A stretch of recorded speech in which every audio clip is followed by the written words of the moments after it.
Assalamualaikum warahmatullahi wabarakatuh. Selamat datang di IJ Nauman Channel. Bicara pendidikan, sekolah, dan madrasah. Jangan lupa subscribe dan like ya. Terima kasih dari saya, Indra Jaya Nauman. Bapak dan Ibu warga sekolah dan madrasah yang saya hormati, pertemuan kali ini kita akan berbicara tentang akreditasi sekolah dan madrasah, khususnya tentang persiapan sekolah atau madrasah untuk menghadapi akreditasi. Untuk itu, izinkan saya mengucapkan selamat kepada semua warga sekolah dan madrasah yang sekolah atau madrasahnya akan diakreditasi tahun ini. Baik itu akreditasi ulang karena sudah habis masa berlaku sertifikatnya atau akreditasi untuk pertama kali. Semoga saja sajian kali ini menambah semangat dan kegembiraan warga sekolah dan madrasah mempersiapkan diri guna menggapai hasil akreditasi yang maksimal. Bapak dan Ibu warga sekolah dan madrasah yang saya hormati, jika sekolah atau madrasah Bapak dan Ibu akan diakreditasi tahun ini, saya sarankan langkah-langkah berikut untuk dilakukan. Menurut saya, ada 5 langkah yang perlu dilakukan sekolah atau madrasah dalam rangka mempersiapkan akreditasi. Langkah-langkah tersebut adalah: pertama, rapat pembentukan panitia akreditasi. Langkah kedua, mempelajari atau memahami perangkat atau instrumen akreditasi. Langkah ketiga, menyiapkan dokumen dan bukti-bukti kinerja sekolah atau madrasah. Dan langkah keempat adalah mengunggah atau mengupload dokumen dan bukti-bukti kinerja ke Sispena yang biasa kita sebut dengan mengisi DIA, daftar isian akreditasi. Dan yang terakhir, baru menerima kedatangan asesor dalam rangka visitasi sekolah atau madrasah.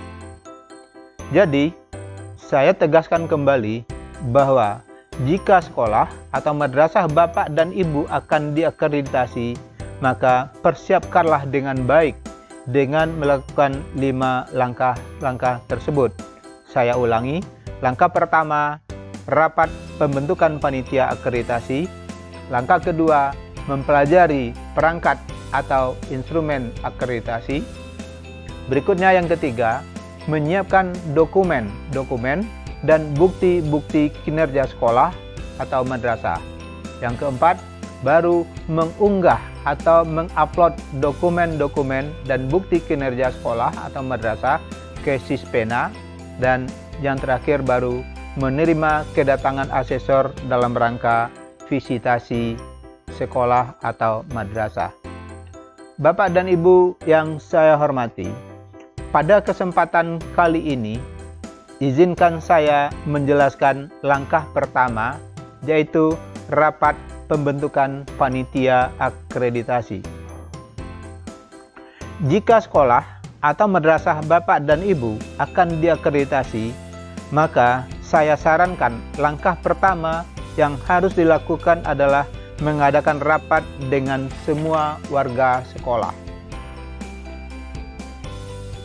Rapat ini perlu dilakukan untuk mencapai minimal ada 2 tujuan. Tujuan yang pertama adalah mensosialisasikan akreditasi kepada semua warga sekolah. Semua warga sekolah atau madrasah perlu mengetahui bahwa sekolah atau madrasah kita akan diakreditasi. Akreditasi merupakan salah satu cara penjaminan mutu atau bisa juga disebut penilaian kelayakan sekolah secara keseluruhan yang dilakukan oleh pihak eksternal. Kali ini, pihak eksternal yang dipercaya melakukan penjaminan atau penilaian itu adalah Badan Akreditasi Sekolah dan Madrasah atau yang biasa disingkat dengan BAN-SM. Pada akreditasi, yang dinilai adalah sekolah secara keseluruhan. Jadi, bukan penilaian kinerja kepala sekolah saja, bukan juga penilaian kinerja guru saja, bukan juga penilaian tenaga administrasi saja, tetapi penilaian secara holistik, secara keseluruhan. Dan tujuan yang kedua yang ingin kita capai adalah membentuk panitia akreditasi. Karena itu, saya menyarankan rapat pembentukan panitia akreditasi ini diikuti oleh semua guru, mulai dari unsur pimpinan sekolah dan guru-guru lainnya. Kedua, rapat juga diikuti oleh semua tenaga administrasi, baik tenaga administrasi yang bekerja di kantor ataupun tenaga administrasi yang bekerja di lapangan. Kemudian, kalau bisa, rapat juga diikuti oleh perwakilan orang tua atau perwakilan komite sekolah atau madrasah, dan boleh juga diikuti oleh pihak-pihak lain yang dibutuhkan.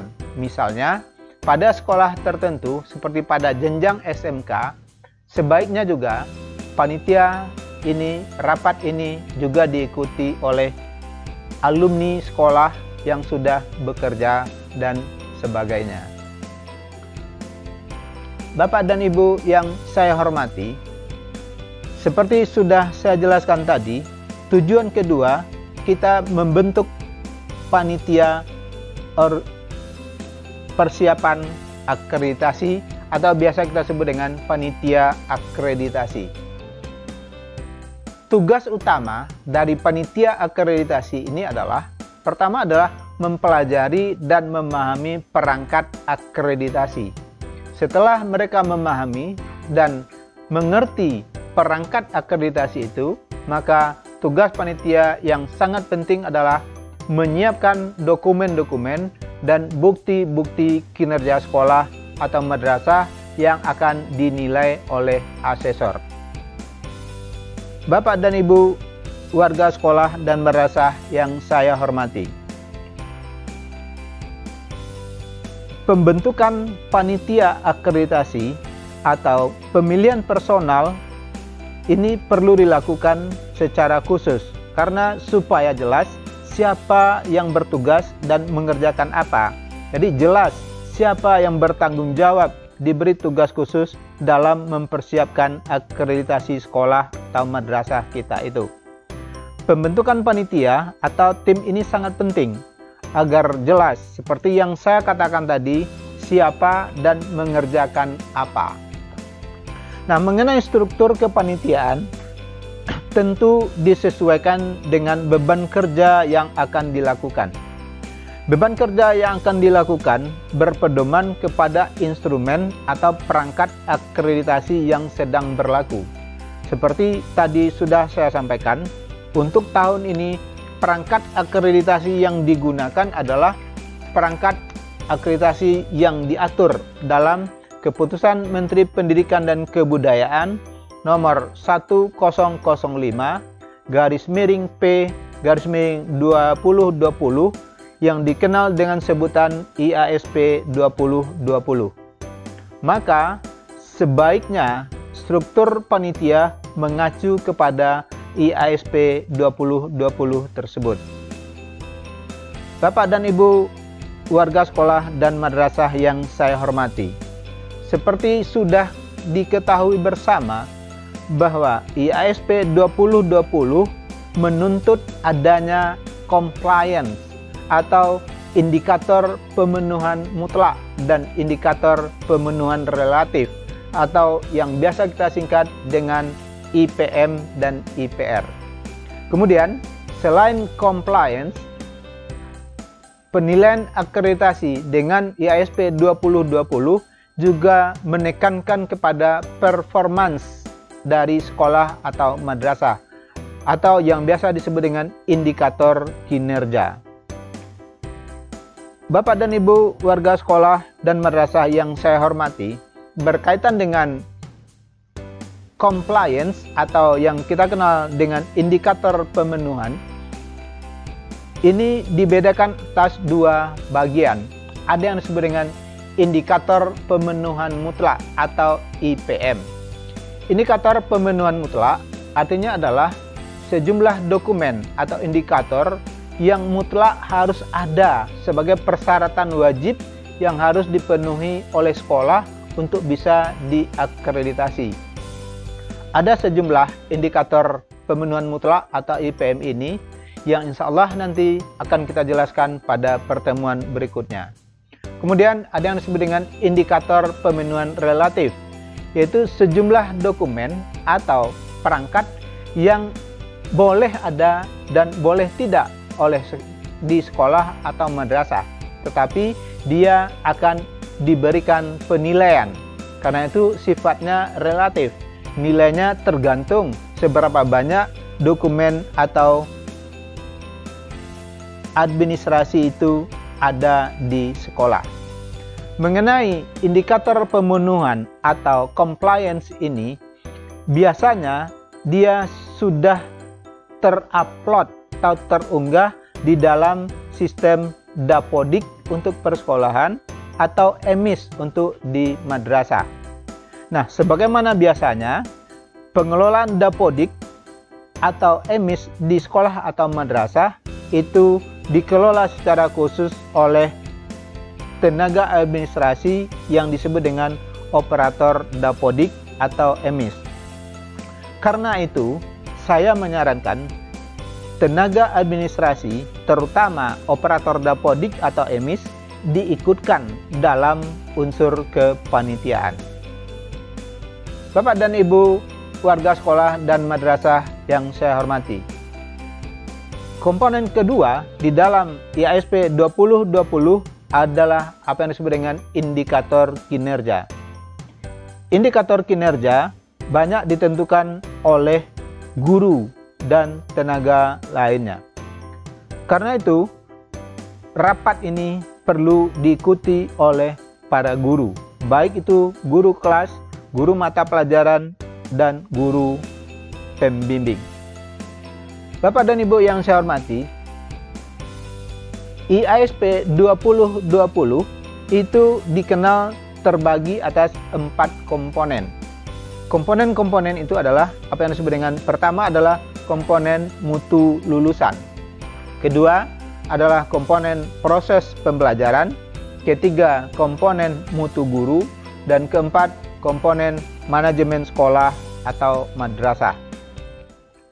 Berdasarkan penjelasan tadi, maka saya menyarankan dalam struktur panitia akreditasi terdapat guru-guru atau tenaga lainnya selaku penanggung jawab setiap komponen. Misalnya, ada penanggung jawab bidang mutu lulusan, ada penanggung jawab bidang proses pembelajaran, ada penanggung jawab mutu guru, ada penanggung jawab manajemen sekolah dan madrasah, dan ada juga yang bertanggung jawab mengurusi masalah IPM dan IPR. Tentu saja, jumlah personal yang ditempatkan di kepanitiaan ini disesuaikan dengan jenjang dan ketersediaan tenaga yang ada di sekolah atau madrasah. Misalnya, antara SD atau MI dengan SMP dan MTS, dan SMA dan MA, dan SMK atau MAK tidak sama. Karena jumlah personal yang tersedia juga berbeda. Tentu disesuaikan dengan kondisi di sekolah atau madrasah masing-masing. Bapak dan Ibu warga sekolah dan madrasah yang saya hormati, untuk lebih terprogram dan menambah semangat tim itu bekerja, sebaiknya panitia ini dibuatkan surat tugas atau SK-nya oleh kepala sekolah atau kepala madrasah. Seperti yang saya jelaskan di awal tadi, tugas utama panitia ini adalah mempelajari dan memahami instrumen atau perangkat akreditasi. Kedua, menyiapkan dokumen dan bukti kinerja sekolah sesuai dengan bidang yang nantinya akan diverifikasi oleh asesor. Sebagai pedoman untuk lampiran SK atau surat tugas, barangkali contoh ini bisa kita jadikan pedoman. Misalnya, panitia itu terdiri atas ketua dan wakil ketua, kemudian ada ketua bidang, ada ketua bidang mutu lulusan dan beberapa anggota kalau tenaga tersedia, ada ketua bidang proses pembelajaran beserta beberapa anggota, ada ketua bidang mutu guru dan beberapa anggota, ada ketua bidang manajemen sekolah dan madrasah dan beberapa anggota, dan ada ketua bidang indikator pemenuhan mutlak dan indikator pemenuhan relatif. Karena itu, saya lampirkan contoh lampiran SK panitia itu. Ini boleh sebagai pedoman saja, bukan harus diikuti persis seperti ini. Bapak dan Ibu, dalam contoh ini saya mencantumkan, misalnya ada kepala sekolah sebagai ketua, dan ini juga sangat tergantung kepada kondisi sekolah atau madrasah Bapak dan Ibu. Kalau misalnya jumlah tenaga yang tersedia cukup banyak, seperti di SMA, SMK, MA, dan MAK, bisa saja kepala sekolah tidak menjadi ketua, tapi menjadi penanggung jawab saja. Tetapi jika ketersediaan personal sangat terbatas, seperti di sekolah dasar dan madrasah ibtidaiyah, maka sebaiknya kepala sekolah langsung menjadi ketua tim atau ketua panitia. Kemudian ada unsur ketua komite sekolah atau ketua komite madrasah, didudukan sebagai wakil ketua.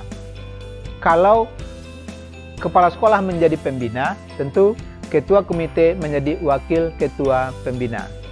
Kemudian jika di sekolah cukup banyak tersedia personal, maka untuk menjadi ketua ini bisa dipercayakan kepada salah seorang guru senior atau kepada salah seorang wakil kepala sekolah atau wakil kepala madrasah. Kemudian ada personal yang menjadi ketua bidang mutu lulusan. Saya menyarankan boleh saja ini ditempati oleh guru senior, boleh juga oleh wakil kepala sekolah bidang kesiswaan atau wakil kepala sekolah bidang kurikulum.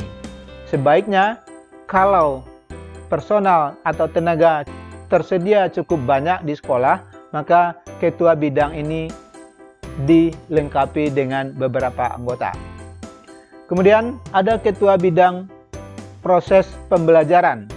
Ini juga sebaiknya diisi oleh guru senior atau wakil kepala sekolah atau tenaga lain yang lebih mumpuni di bidang ini.